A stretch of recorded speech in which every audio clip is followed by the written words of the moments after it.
Aiden and Kenneth were headed to a college party that night. It was around 8 when they arrived. The place crowded with students cheering each other on, doing crazy acts and gigs that made them look more like fools than cool. Aiden and Kenneth shoved their way inside and sat at the counter. Kenneth called the bartender over and ordered a few drinks. Kenneth was the one who had pushed Aiden into coming to the frat party. Aiden didn't usually enjoy these parties much. He was more of an outdoors, have fun in the open type of guy. But when Kenneth insisted, saying they would get a chance at some cheap thrills, Aiden finally agreed. Kenneth and Aiden were roommates, living in San Diego, California, staying at the college dorm. Over time, they had become quite close. Last week, Aiden had made the mistake of listening to one of Kenneth's stupid plans once again, spending a good amount of money wooing some girls. Now, he had to pay the price. He was on a tight budget, nearly broke for the week, to even out his expenses. That was the reason he agreed to spend the weekend off with Kenneth at this party. Kenneth and Aiden leaned back at the counter, gossiping and joking as they scanned the crowded room for the right girl. Suddenly, a girl walked up behind Kenneth and took a seat next to him. She waved at both of them and introduced herself. "Hey, you guys having fun tonight? I'm Jennifer." Jennifer played with her hair and looked at Kenneth, smiling and giggling. Aiden glanced at her. She was beautiful, and first impressions told him she was a little wild, with colorful locks of hair mixed in with her naturally dark black hair. Jennifer was being overly flirty with Kenneth, which made Aiden suspicious of her. Kenneth, of course, being the ladies' man and a fool, laughed and carried on with Jennifer. But Aiden wasn't so gullible. He knew girls like Jennifer. She was doing this so they buy her a drink and entertain her. She was just baiting them for fun. Honestly, Aiden wouldn't have minded, but tonight he had to watch out for gold diggers, mainly because he didn't have money to spend. Aiden quickly stepped into the conversation to save his buddy. "I'm sure you won't find him so attractive when you know he's broke. Hey."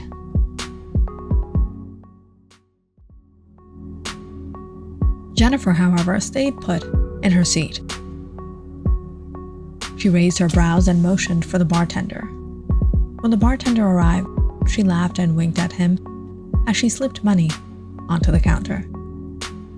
"Tonight will be all on me, so you guys don't need to worry." During the next hour or so, Kenneth and Aiden stayed at the counter with Jennifer. Kenneth, on Jennifer's insistence, had way too much to drink and was practically out of his senses.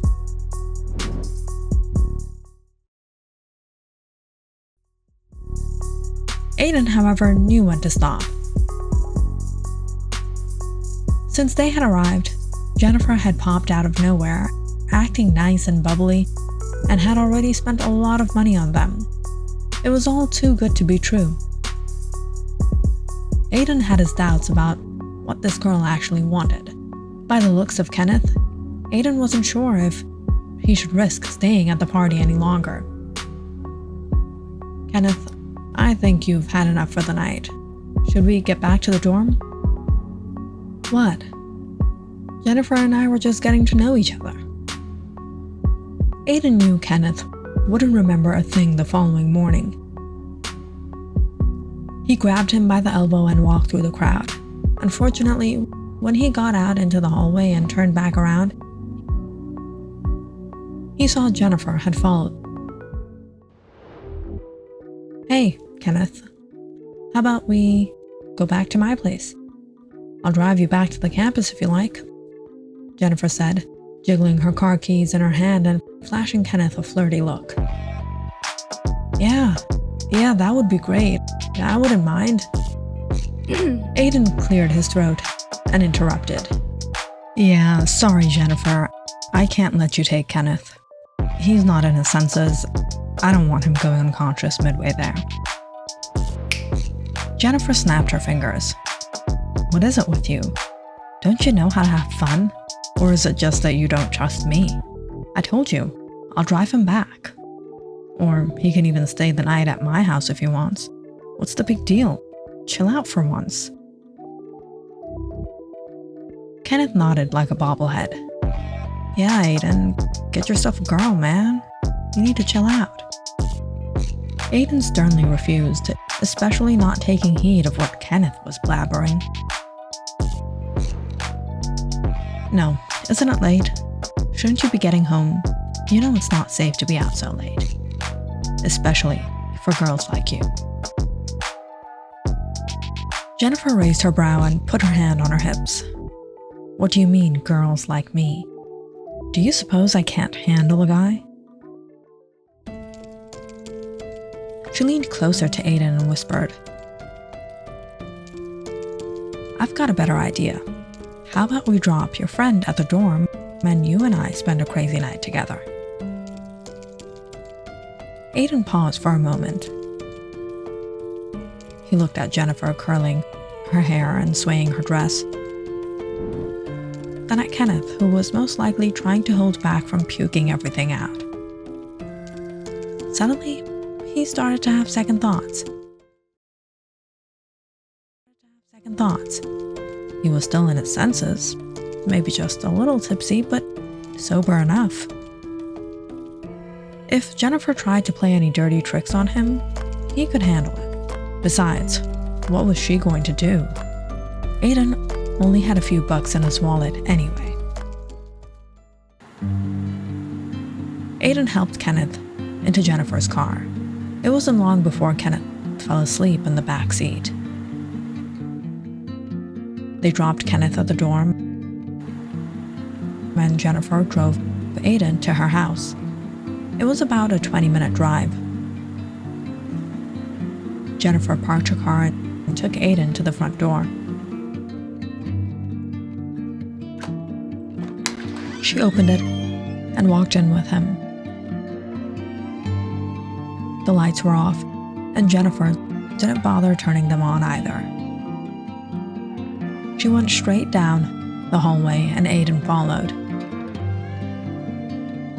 "Hey, do you live alone?" "Yeah, why?"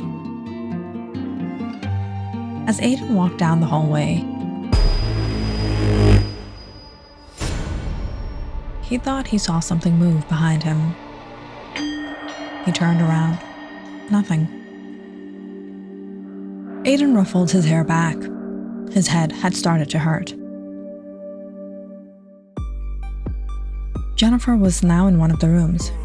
She peered out the door and called Aiden. "What happened? Come on." Aiden started to get the creeps, but shrugged it off and went to Jennifer. She sat him down on the bed. "Give me 1 minute. I'll be right back," she said before stepping out the door again.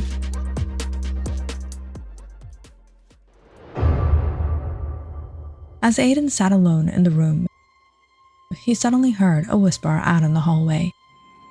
It sounded like Jennifer was speaking to someone. Aiden hurried to the door, trying not to make a noise. He poked his head out. No one was in the hallway. But at the far end, one of the doors was open. Aiden was shocked when he saw two shadows stretching across the floor. He knew this girl was up to something. Why did she lie to him? Aiden sneaked out and walked toward the room. he spied through the crack along the door hinges. He was bewildered by what he saw. He had never seen anything like it before. Jennifer definitely wasn't alone. She was with a few other girls. What was strange was that they were wearing red, dark robes, their faces partially covered by their hoods.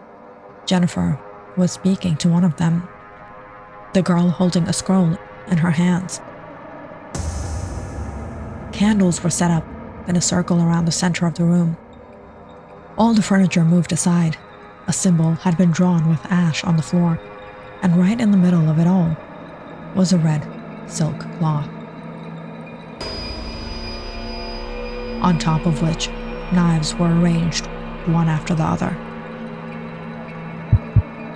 Aiden started to panic, but he was too curious to know what was going on. Who was this girl? Who were these girls? And what did they want from him? Had he fallen into a trap? Was this the reason Jennifer had been so overly friendly? Aiden broke out into a cold sweat. His vision started to blur. He rubbed his eyes, shook his head, and looked through the crack again, trying to focus on what the girls were murmuring. "I'm proud of you, Jennifer. With this sacrifice, we'll be able to earn honor within the secret society. When this society was first formed, they envisioned a world ruled by strong women, a world where we would be the bosses, and those wicked men would be under our feet. What do men think of us? They only want to use us. But we will show them who's in control. You have proven yourself worthy. This is what we need. Women who are strong and mighty. Women who can overpower men of this world. Thank you. I'll do all I can to support this cause. But it is not just me. All of us present here are connected to this cause. It is what makes us sisters in faith and strength. Never forget, we are sisters in unity. We belong to only one, the one who gives us the power to return, to give these men what they deserve. Our lives must be consecrated to the only one, and we despise what the one despises. You have done well. Now tell me, how long before we can commence the rituals?" "We can begin soon. I'll bring him into the room. He's waiting for me, but I can tell he's been a little suspicious. And I assume you have taken your precautions?" "Of course. We'll be able to perform the sacrifice before midnight, just in time."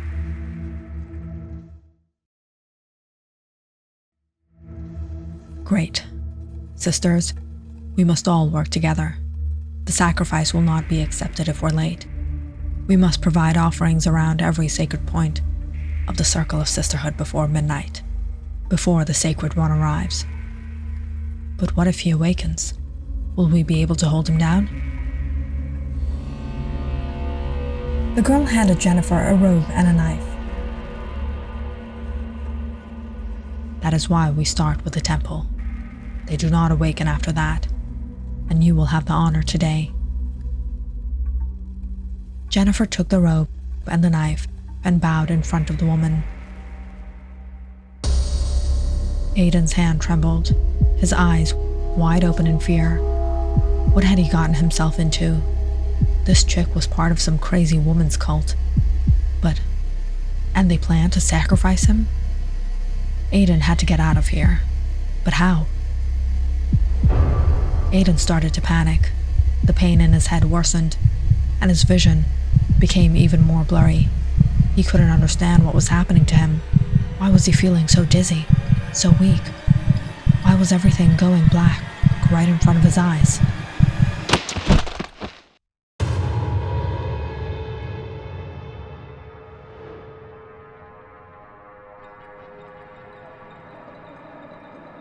Jennifer put on the hood of her robe. It is time to commence the ritual.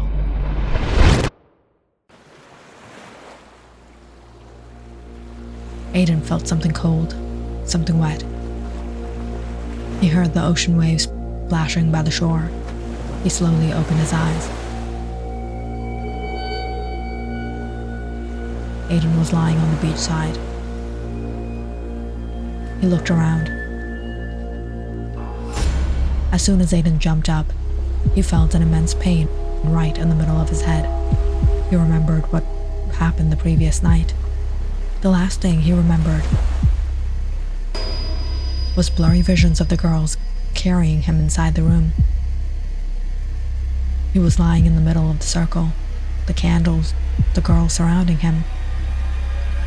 After that, everything went dark. How did I get here? Where am I? And most importantly, what did they do to me? If you enjoyed this story, please like and subscribe to my channel and share this video with your friends and family.